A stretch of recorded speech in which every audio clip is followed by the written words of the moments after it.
Hello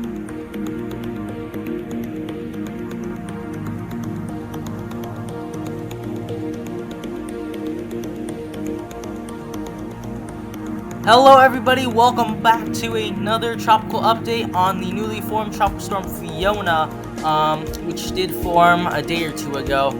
Latest update coming at 9:40 p.m. AST.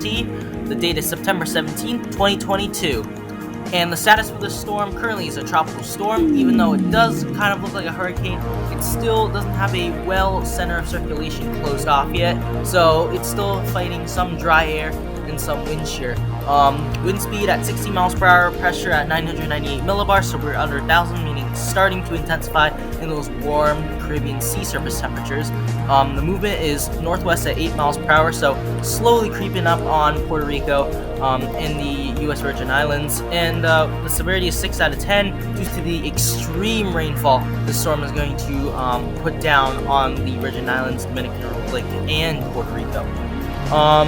The wind speed is not going to be much of a threat, possibly low hurricane strength, barely Category 1 when it does make landfall in Puerto Rico. The rainfall should be very, very concerning, as it might lead to flash flooding and mudslides, which we will later see from the NHC tropical weather discussion. NHC tropical cyclone disturbance map. We can clearly see Fiona there creeping up on Puerto Rico, starting to go northwestward. It's supposed to affect parts of the Bahamas. Most likely right now is the Turks and Caicos Islands, and then taking that northeasterly turn later on toward Bermuda. And then we also have a disturbance that shouldn't really have a high chance of forming right now, just a tropical wave very north in the main development region. Here's the NHC Future Path forecast, and we already have hurricane warnings and tropical storm warnings taking place for the Virgin Islands, Dominican Republic, and Puerto Rico. Expect to make hurricane landfall in Puerto Rico, barely hurricane strength, 75 miles an hour most likely. Taking that northeasterly turn, affecting some areas of the Bahamas, and then making its way toward Bermuda as a Category 2 hurricane, possibly even a Category 3 hurricane. And I heard that the GFS also made a new forecast saying that it has a possibility of even reaching Category 4 status as it goes past Bermuda and taking that turn toward Newfoundland.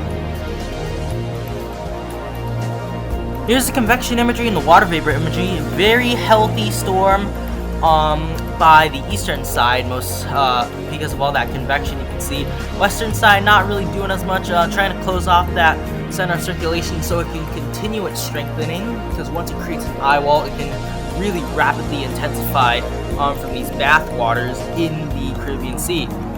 And as you see by the water vapor imagery, a lot of water vapor on the east side, some dry air on the west side, trying to move into the system, try and weaken it a little bit, which would be a good case scenario, but that's mostly not likely as it's starting to build up convection on its western side. So that's why the eastern side, or mostly eastern Puerto Rico and the Virgin Islands, are most likely to get the most rain. Finally, we have the NHC tropical weather discussion, and pretty crazy stuff. Hurricane conditions are expected across portions of Puerto Rico on Sunday, and are possible from the U.S. Virgin Islands tonight. We also have heavy rains from Fiona will spread west to the British and U.S. Virgin Islands and Puerto Rico today, the Dominican Republic on Sunday, and the Turks and Caicos Monday night. Fiona is forecast to strengthen after moving away from Puerto Rico and past the Dominican Republic on Monday, and interest in the Turks and Caicos Islands or southeastern Bahamas should continue to monitor forecast for the storm. And taking a look at the on the right side of your screen, you can see the rain forecast for the southeast, expecting up to 20 inches of rain, which could cause really heavy mudslides and flash flooding, and definitely in the higher terrain should look out for those mudslides, as it could cause life-threatening injuries. Also, northwestern side not getting as much rain, but still getting around 4 to 8 inches of rain is still pretty significant for the storm. So that is it for today's video. We will update you tomorrow and probably start a live stream tomorrow on Tropical Storm Fiona, as it does make landfall in Puerto Rico, most likely tomorrow afternoon. So be prepared for that, and make sure to like and subscribe and share this video, and also turn on your notifications on my channel so you never miss another tropical update.